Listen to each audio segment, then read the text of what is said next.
Hey, this is Eternal King, bringing another discussion video today. I wanted to talk about a subject that's become increasingly relevant to me as I've stepped away from sort of the competitive video game space, and that's the transition between being good at video games and being good at real life.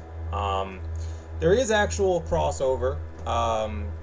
Specifically, there's a detail-oriented nature to succeeding in the competitive video game space.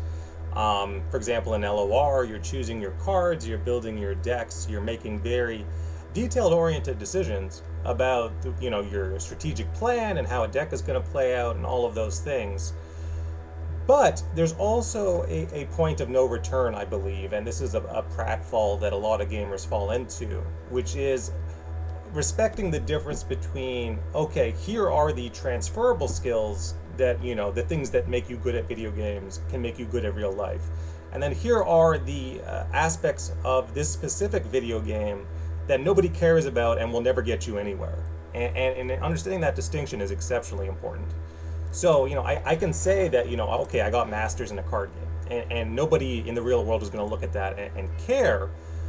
But if you say that, okay, I, correctly executed a plan, I came up with a strategy, and then I implemented it in such a way that I was able to devastate the competition, all of a sudden, those are transferable skills. Those are things that can make you good at real life and set you apart from, coworkers or competitors, or make you competitive in, say, if you're in marketing.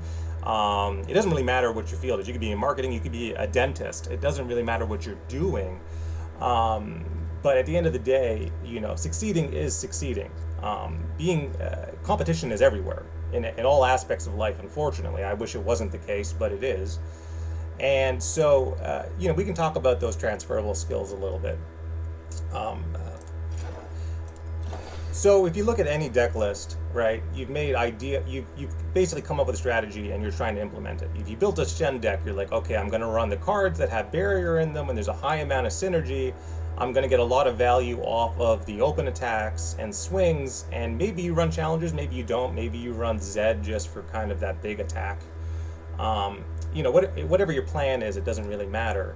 The point is that try to separate what you've done from the video game. Try to take everything that you've done, your rank, your experiences, your cumulative knowledge, your detail-oriented nature, all that kind of spreadsheeting that you've done. Take all that, and then try to remove it and apply it to the real world. And I think someone wrote a novel about this, about how gamers can be exceptionally good in the workplace if they just kind of broaden their mind a little bit and separate themselves from the video game, right? Taking those transferable skills and removing it from the context of, what you're seeing in front of you.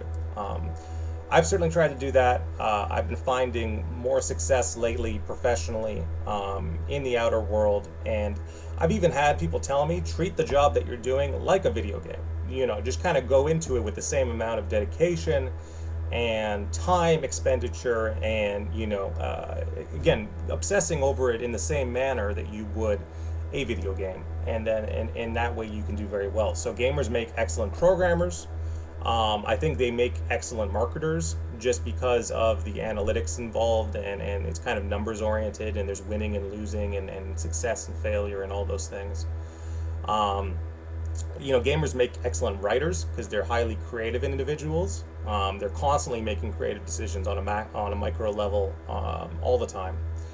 And, those might be the big three. I think it is the creativity, so sort of the artistic stuff, it's the analytics, and then it's the competition. And those things can take you pretty far once you're able to remove it from the context of the game.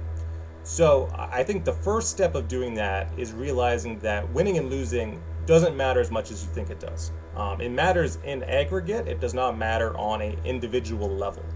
So, like, I lost this game, that doesn't matter. What does matter is taking the lessons from that loss and applying it to your next game, potentially rebuilding your deck, potentially revamping your strategy, and then moving in and trying to win the next one. Also, it doesn't matter who you're playing against. There are no individual players in an online space. There is no egos. There is no I'm better than you. It's just cards in a deck and a nameless, opponent in front of you that might as well be an AI. When AI gets sufficiently advanced, what difference will it make? Think about like Kasparov versus, Big Think. The first time an expert chess player had trouble facing off against a computer. It is possible. So again, that's the discussion video for today. I just wanted to kind of take it out of the game space a little bit, talk about real life a bit, and just try to open everyone's eyes to the fact that, like, yes, winning is great, getting high ranks is great, but also succeeding at life, has its perks as well. So this is Eternal King signing out.